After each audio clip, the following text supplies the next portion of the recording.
Palmeiras 3, São Paulo 1. Estamos aqui com a maior tela verde possível. Pô, esse fundo verde que a gente colocou, legalzinho. Muito tecnológico. Pra gente fazer um pré-jogo aqui um pouquinho mais longo, sem ediçãozinha, pra gente trocar ideia. Tô aqui com o Marcos Pastore, meu amigo. Um pós-jogo. Um pós-jogo, você tem que dar um soquinho, senão a gente vai. Maravilha. Agora vai. Vou começar a te perguntar o que você achou do jogo. De uma forma geral, assim, gostou do jogo, gostou das atuações? Cara, assim, foi um jogo bom. Palmeiras, alguns momentos a gente tava falando durante o jogo uma certa dificuldade de colocar a bola no chão. A partir do momento que conseguiu colocar, foi um jogo mais de transição direta, eu senti, do Palmeiras. Não foi um jogo que o Palmeiras consegue trabalhar muito bem com a posse. Muitas vezes eu vi o São Paulo tocando um número maior de passes com a posse do que o Palmeiras. O Palmeiras foi muito eficiente nas chances que teve.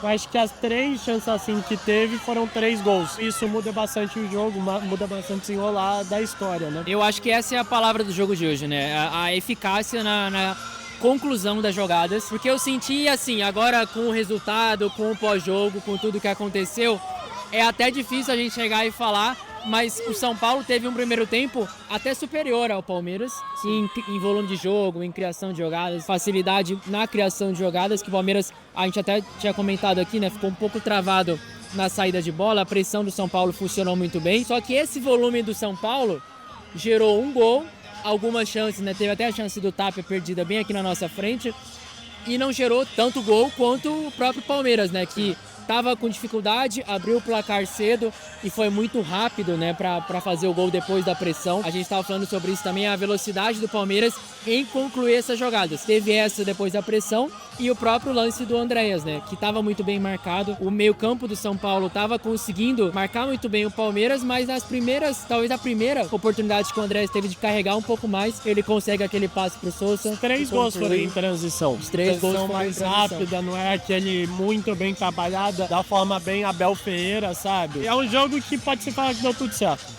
Deu tudo certo. E assim, defensivamente também, acho que o São Paulo exigiu mais o Carlos do que o Palmeiras exigiu o Rafael. Acho que isso fala muito sobre o jogo também. Me chama a atenção também a escolha da formação do Abel, que ele tem escolhido durante o Paulistão, de uma forma geral, né? Que agora já não é o momento de controlar a minutagem, pelo que aconteceu na última partida. Agora já vai começar a entrar mesmo os titulares, mas ainda não é Palmeiras com todos os melhores jogadores, porque coloca o Flaco, deixa o Roque no banco e depois faz a substituição. E aí ele testa essa formação que acho que é até um pouco melhor pro Alan, um pouco melhor pro Sousa.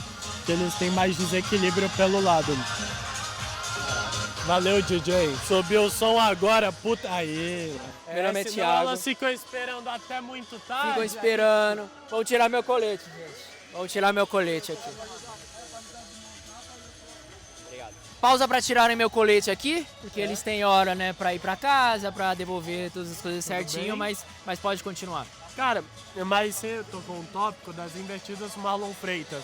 Acho que é muito legal porque o Marlon, achei que ele ia ser mais utilizado como 8. Na verdade, ele é um pouco utilizado como teórico 8 na formação do Abel, porque antes ele usava um 5 entrando entre os zagueiros, hoje ele usa, tipo, tinha o 5 e o 8, e o 8 ficava nesse 1, que é na frente dos zagueiros. Hoje é uma saída mais 4-1 ou 4-2 e o Marlon muitas vezes pega essa bola e ele acaba pulando casinhas na saída de bola. Acho que ele faz isso muito bem, eu acho que é uma contratação que está se provando. Eu gostei muito dele com o Andrés hoje, muito. Não, eu acho que o Andrés, ele acaba com o jogo na hora que ele tem aquelas oportunidades, desequilibra o jogo. E eu senti o Marlon muito atento também nas recuperações de bola, principalmente aqui no segundo tempo, né? Porque é um São Paulo que vai tentar muito, vai ter mais a posse de bola, porque depois do 3-1 fica muito difícil pro São Paulo, e o Palmeiras, estratégia do Abel, vai recuar um pouco mais. O Marlon eu achei muito bom, venceu muitos duelos aqui. A torcida vibrava muito algo também. Que não era muito forte dele no Botafogo. Ele não era visto como um volante com um poder defensivo muito bom. Ele cresceu muito isso no Palmeiras. Acho que é uma exigência do próprio Abel. E vem fazendo isso muito bem. E a vitória de hoje, ela acaba dando uma respirada no que estava talvez iniciando a ser uma crise aí nessa pré-temporada. Cara, assim, eu acho que uma coisa que eu percebi é a gente acho que não tem nenhum time da Série A no Paulista invicto. Não tem.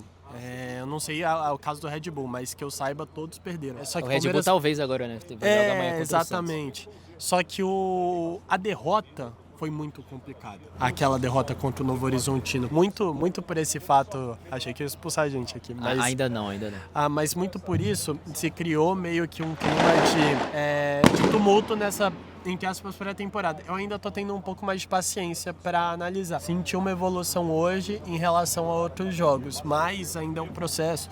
Ainda eu acho que tem reforços para vir. Acho que o Palmeiras precisa de um... Então, se fala muito de um 5, se fala de um zagueiro, que o Palmeiras precisa urgentemente de um zagueiro assim, bom. Ainda acho que um ponta, que é o John Arias, que se fala, um jogador mais desequilíbrio na parte de frente. Um cara mais garantido, né? Porque o Palmeiras ele troca bastante os jogadores que jogam pelos lados. Na última temporada não teve nenhuma grande unanimidade, fora o Alan, que eu acho que destoou muito no final da temporada.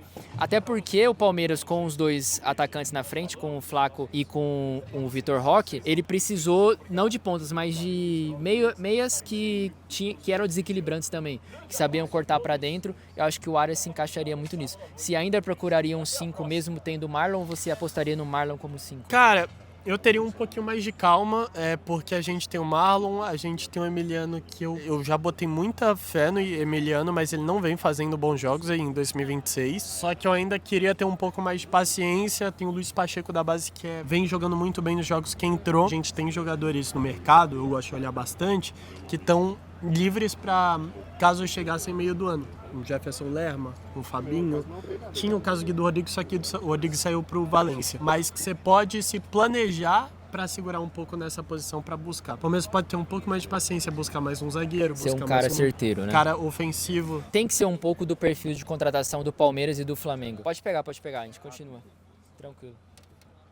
Era isso. Aqui é ao vivo e a cores. Pronto, podia Pode pegar deixar, vontade, viu, Igor? cara. Pode deixar esse trecho aqui. O preto naturalidade. e branco. Eu venho dizendo que esse eu acredito que tem que ser o perfil de contratação do Palmeiras e do Flamengo, porque já são dois elencos muito recheados. O que falta são contratações pontuais que vão de fato fazer diferença. Sim. Não é ficar gastando dinheiro por gastar, até para que ele consiga aquela contratação que é muito acima do futebol brasileiro. E eu vejo que muito da torcida do Palmeiras, a torcida do Flamengo cobra, né, aquele time de novo muito ativo no mercado, mas o que o Palmeiras e o Flamengo têm feito é segurado seus jogadores, como o Palmeiras segurou o Alan, o Flamengo também segurado muitas propostas, tentado aquele cara que é diferente, que é a mais. É uma negociação mais demorada e uma negociação mais cara que vai de fato impactar no time. A partir do momento que o Palmeiras vende o Facundo Torres, passa um recado claro que o Alan não é para ser vendido. Acho que isso é muito interessante. É um grande reforço. Até porque eu falava que a proposta que falava na casa de 35 chegando a 40 milhões de euros por um jogador de 21,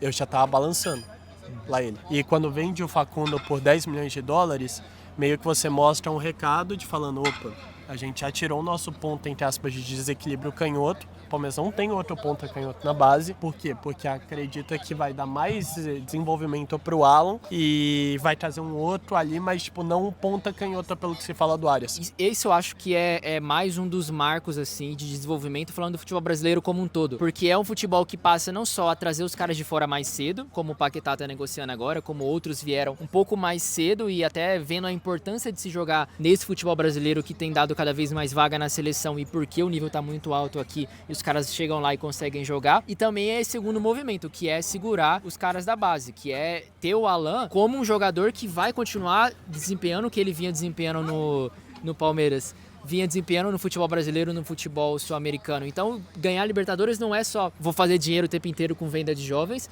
mas também vou manter os caras que estão jogando muito bem. Sim, dá pra perceber isso flui. A mudança de postura em contratação mudou. A gente olha os nomes que se falam, um volante mais de nome, um zagueiro mais de nome, um John Arias, um Nino, um Lerma, um Fabinho, sabe? Já dá pra ver a mudança de postura em contratação. Isso é muito bacana. E hoje foi um dia que, mesmo tendo essa cara de time titular, dos principais jogadores, a gente ainda viu entrando alguns jogadores da base, como a gente viu entrando o Luiz, e outros ficaram no banco e gerou aquela expectativa, né? Até porque o jogo já tá um pouco mais dominado. Tá balançando um pouco mais a escolha do Abel, quem é o 5-5 que acaba jogando. O Luiz Pacheco vem demonstrando atuações muito boas até o momento. O Emiliano nem tanto, mas o Luiz Pacheco é um nome que se espera bastante. 17 anos, não foi nem inscrito na Copinha, isso assusta. Jogador assim que o palmeirense quer ver, o Abel quer ver e pode ter um desenvolvimento muito grande.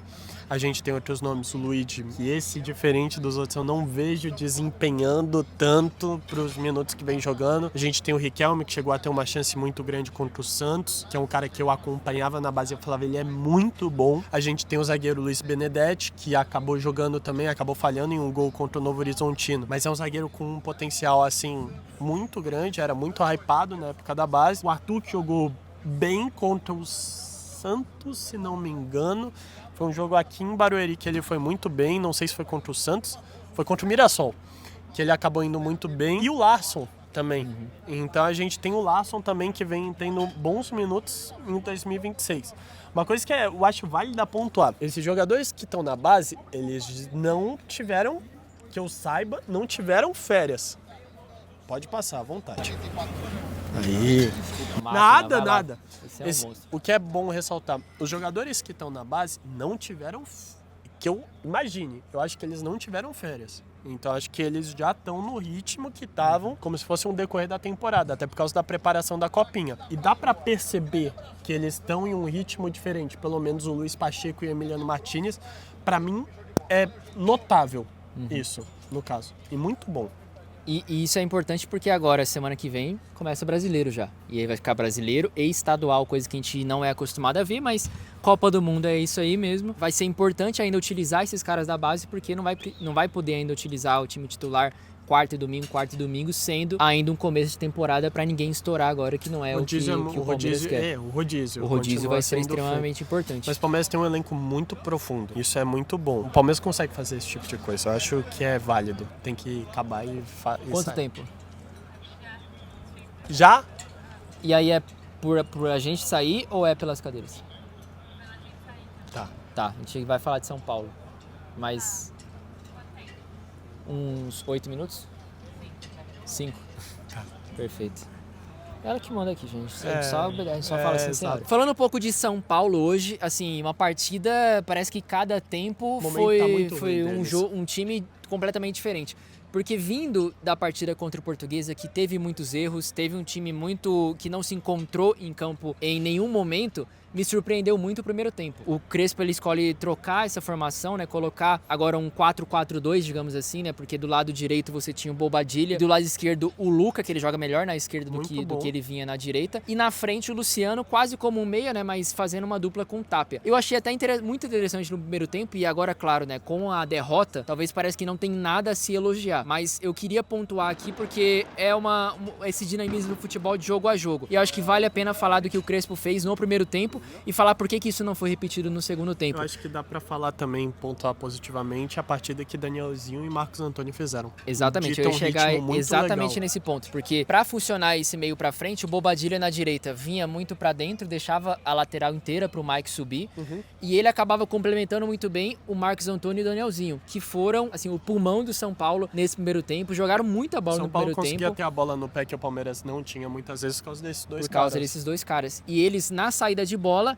e chegando no ataque, né? Tinha jogada aqui que o Marcos Antônio puxava, adiantava e depois o Danielzinho infiltrava para conseguir fazer o cruzamento lá na frente. Ou seja, os dois sendo participativos o tempo inteiro no São Paulo e um perfil muito parecido dos dois, que é aquele jogador, aquele meio-campista que olha para frente, que bota, tenta o passe, que arrisca o passe mais difícil. Dinâmico. Muito dinâmico. E aí chegava com o Luciano ali naquela região ali atrás do Tapia, Bobadilla chegava perto dele e o Tapia também caindo muito pela direita, pela esquerda, é um atacante um pouco mais móvel do que o Caleri por característica. E o lado esquerdo até bem participativo no primeiro tempo, tanto é que algumas jogadas saíram dali até aqui o Tapia acabou perdendo. Dá pra perceber, a gente percebe um Crespo tentando algo diferente, só que tipo assim, a gente tem que considerar que o momento de começo de temporada não tá sendo só complicado pro São Paulo. Todos os times a gente consegue ver que eles não estão desempenhando aquilo que a gente fala. A gente sabe que esse time pode fazer mais. E aí o São Paulo, pra mim, é um exemplo disso. E é um exemplo mais forte disso. Uma temporada tem que ter bastante cuidado. Muito problema administrativo, muito problema financeiro. Tem que ter um pé atrás muito grande. São Paulo não tá contratando. Nessa que a gente tá vendo os times top, dando uma bambeada, oscilada, né? uma oscilada.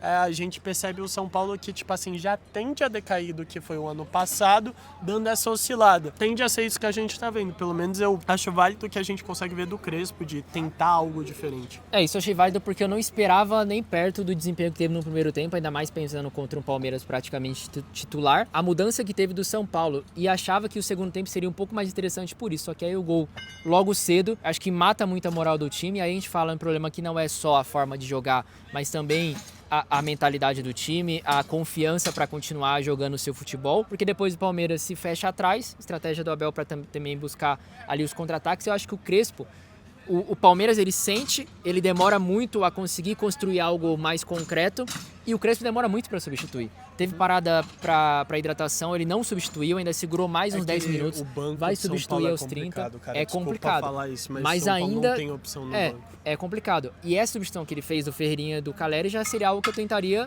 aos 20 minutos. Antes, tá. Pra tentar. Eram os únicos caras que teria ali também, né? Talvez colocar o Pedro, trocar o Luca pelo Pedro, mas o Ferreirinha acho que seria uma melhor opção. E não teria muito além disso, né? O Wendel entra também, mas ainda faz uma partida muito abaixo. O Enzo ainda tá muito acima dele, que era o cara que eu achava que ia destruir no Brasil, o Wendel, mas ainda muito abaixo, ainda não se encontrando muito no São Paulo, que tem muitos problemas, principalmente nesse segundo tempo. A gente voltou a ver o São Paulo que irrita o torcedor, que é o São Paulo que não consegue fazer o goleiro adversário trabalhar.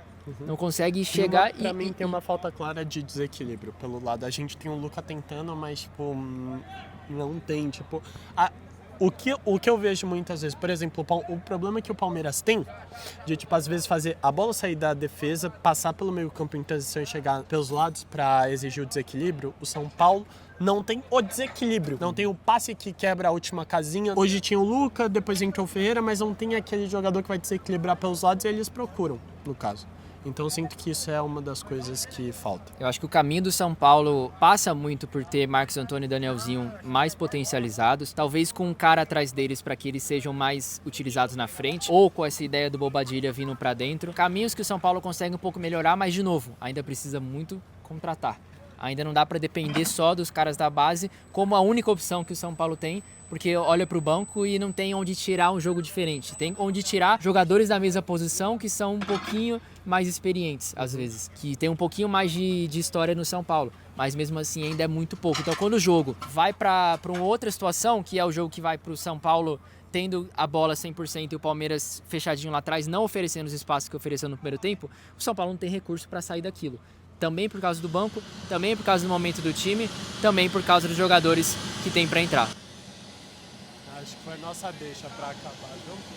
Senão a moça vai matar a gente. A gente vai matar, cara. Acho que depois disso a gente vai acabar, né? Aqui a gente tá quase para desligar a luz do estádio. Mas é isso, tem muito mais Paulistão pela frente, tem muito mais a nossa presença no Paulistão aqui, pertinho do gramado, conseguindo ver tudo e conseguindo também gravar esse vídeo para vocês. O nosso pano verde. Fechou? É nóis.